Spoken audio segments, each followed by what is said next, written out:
Welcome back to Family Music Life Deconstructed. Today we're going to be talking about basketball dreams and doing a lyrical breakdown.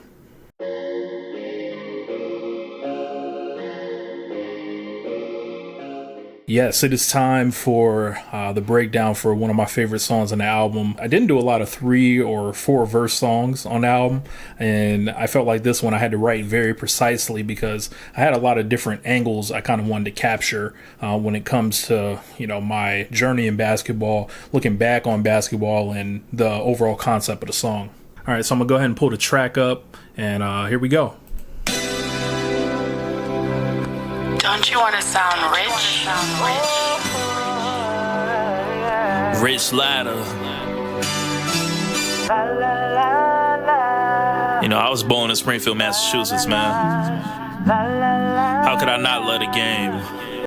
So even before the song drops, I'm kind of setting the stage like, yo, I'm from Springfield, Massachusetts, so there's an inherent love for the game, They was like, Rich, what you wanna be when you grow tall? I said a wrestler and a rapper and pro basketball. I want it all. Word to Queen and Warren G. So that's a lot right there. So, when you're younger, they'll ask you, hey, what do you want to be when you grow up? Well, when I was growing up, I wanted to be a wrestler, I wanted to be a rapper, and in the NBA. I was like, why can't I do all 3? So I started, inhaling them all at a very young age. The next part was I Want It All, Word to Queen and Warren G. Both Queen and Warren G have a song called I Want It All. Just kind of a punchline in there for those that would catch it. AU bench player, but an MVP. And some basketball camps, but I never could learn how to do it in the game and earn some burn. So it was like AAU bench player, but an MVP in some basketball camps, but I never could learn how to do it in a game and earn some burn. So I would go to these basketball camps. I remember I went to one in Longmeadow when I was like, I want to say the summer between my 8th and 9th grade years. And I won the MVP, but I would get to my regular team and I would just be a rotation player, come in, play defense, try to hit a 3 or so and, pass the ball. But I loved it. 3-point shot, still got that. Wasn't the biggest dude, never shot from the contact.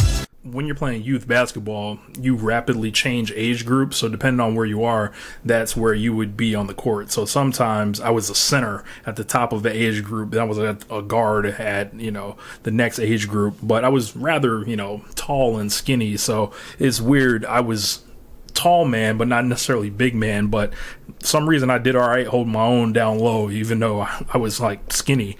They swore I was big, but I really wasn't. Playing center, but the point, man, I'm trying to run it. Deep down, always wanted to be the point guard. I love passing the ball. I love, finding people for cutting layups and fooling the defense. So taking turns emulating on my favorite players. A few summers shooting 3s with the former Pager. That's a funny one. So when I was growing up, I really liked Peja Stojakovic as a player. I spent, I want to say, maybe a year trying to shoot like Peja Stojakovic. I'm talking about holding the ball on the wrong side, where he brought it from all the way over here and then whatever. So it worked a little bit for me, but I was really out here trying to shoot like Stojakovic. Something else ignited from my older sister.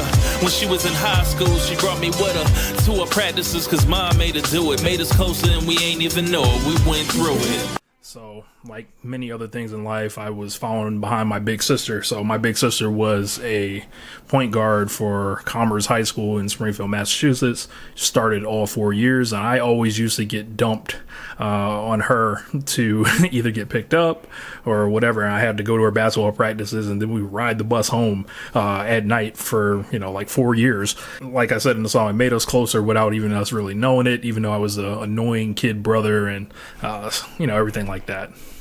Basketball dreams, choose to be the MVP. Basketball dreams, the game meant the world to me. So basketball dreams, I used to dream to be the MVP. Basketball dreams, the game meant the world to me. Basketball dreams, I used to think if I could make it to the league. So I used to think if I could make it to the league. Basketball dreams, it was a dream that I never would see. I was shout out to my boy Ryan Kendrick, who fucking killed that hook. I wrote it out and he killed it. There's a reference version of it, of me singing it. I actually played it for my wife, and I remember at the time she told me it didn't sound good because it, obviously I can't sing, right? But I was like, kind of like, damn, this shit, like, I don't think it's, I don't know if it's gonna work, because I was kind of, trying to hold a little tune, a little note, but it wasn't hitting or whatever. So luckily Kendrick came through with the vocals for me and all that, and the hook's very straightforward, and I think it's very understandable. No need to annotate it. Born in Springfield where they invented the game. Dunbar in the club was where most of my days and nights got spent. So that was like interpolating that Fresh Prince thing, where most of my days. So I played for Dunbar and I played for the club, and the club is a boys and girls club, we would call it. Dunbar was a different community center, so most people didn't play for both, but somehow I kind of just did. Suicides for conditioning. Rux had taps for the layups we was missing in. So we ran a lot of suicides and we did a lot of taps for Coach Rux. Couldn't miss layups. Every time you miss layups, you get taps. Those of you guys that don't know what taps are, that's when the team is throwing the ball off the backboard, just catching it, rebounding it, and then what would happen is after you caught it off the window, you would have to run all the way behind the coach and come and do it again. So when he was upset with us, he would stand all the way at the end of the court and we'd have to sprint and all that, and then you couldn't, like, obviously let the ball drop. And when it was time for the last person, they could not miss the layup. Otherwise, you'd have to do all the taps you just did again. So it was wild. But back to how I kind of got away with playing for Dunbar in the club was I had roots at Dunbar from when I was a kid doing karate, when I was like 6, 7 years old. So I could always go back to Dunbar and always kind of be in the club too. So it was weird how that worked out. He used to stutter, we clowned it, we would imitate him. The point guards on the squad with Calvin and Jason. So, the coach used to stutter, like he used to be like, make the layup. Like it was just absolutely hilarious. We all, he knows we used to get a good kick out of it and all that. Shout out to Coach Rux. Toughest little dudes that there ever was. Ryan was a white kid whose dad made him play with us. My best friend Dre, man, I swore he was going to the league. It hurt me when he tore up his knee. My best friend Andre is the best basketball player I ever played with. I remember there was like a stretch. We were in Worcester playing in the state tournament or whatever, and he was averaging like 37 a game, and we were like, I don't know if we were 7th graders then. I think it was the summer of like 7th grade. We weren't like kids, even though we were like 13 years old or whatever. We were tall, and we were it was like we were grown playing, essentially. It wasn't like some kiddie basketball type shit. Later I did the same, and no, not as much pain. After that sprain, it would never be the same. So Andre ended up tearing his ACL at one point, and I ended up spraining my knee really bad, which kind of ended my basketball dreams, I would say, in 11th grade. And then I get to a part where it hit me. I was just an average player racing against time, because whether you know it, you're going all throughout your youth basketball journey, and then one day it's like, hey, this is the last time I'm gonna be in this league. This is the last time I'm gonna be on a team. This is the last time I'm gonna suit up and put this uniform on. And I never really know it. It was the last like organized basketball that I ended up playing in Massachusetts was like a CYO league, and I like blew it at the end. And I was like, man, I always wish I had a chance to make up for that, but you never did. So from there, you never know where your basketball journey is going to stop. It hit me. I was just an average player racing against time. To that I was blind for so long. I relied on effort. I forgot about the skill. Oh well, I killed them drills. So it was like, for the longest time, how I used to look at it was, if I worked really hard and brought it in practice and just played hard, that would be good enough. But obviously there's a skill gap that pops in at some point, and one day it's just not good enough anymore. Ball dreams, the dreams to be the MVP. Basketball dreams, the game meant the world to me. Basketball dreams, I used to think if I could make it to the league. Basketball dreams, it was a dream that I never would see. Crazy how them basketball dreams over time become energy. Barbershop arguments over your own memories. So that's just very straightforward. I'm sure you've been in a barbershop or somewhere when you heard someone talk about how good they were back in the day, but they never tell you how bad they were. They never tell you about any of the rough times. It's always, painting the glorious picture. Scored all them points, didn't make it because of politics. Left the part. And of course, the reason they didn't make it, politics. Out where you had to come off the bench. You was better than Jordan and your team went 33-0 in them years, man. Where did they go? Pretty soon you the old ones talking about how it was back in the day, and you hate how the new kids play. No respect for the game. So it's a cycle. You're playing one day, you're hearing old people talk about, how it was back in the day. Then eventually it's you that's talking about how it was back in the day.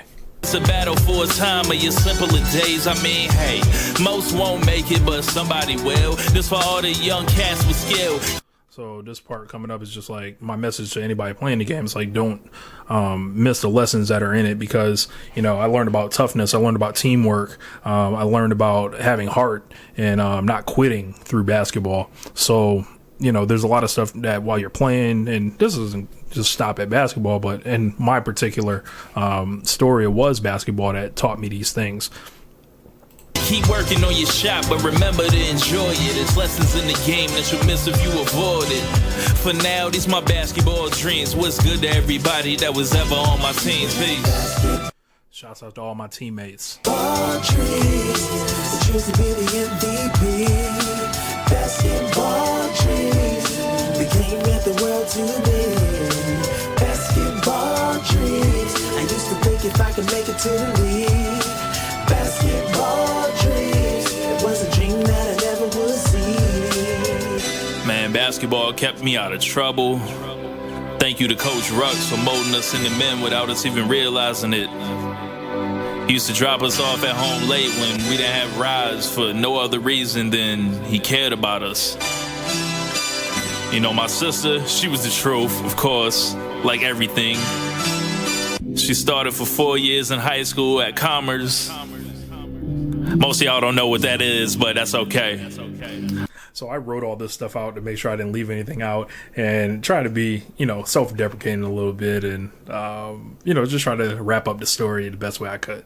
What up to the street heat? Calvin, Vincent, Dre, Bodine, Jason, Brian, Jamal, Ryan, and Matthew.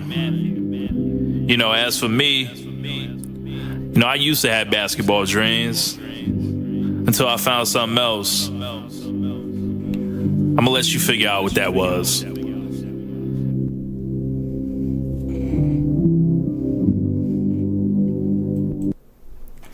And that's the lyrical breakdown for Basketball Dreams. One of the most special songs on the project. I hope I could, I think it sounds perfect for some type of soundtrack or something like that. If there was a Hoop Dreams Part 2, I think that's a great song that would be useful for the soundtrack or something. But thank you guys for watching this video. I'll let y'all next time. We'll be talking about Daddy Cool. Peace.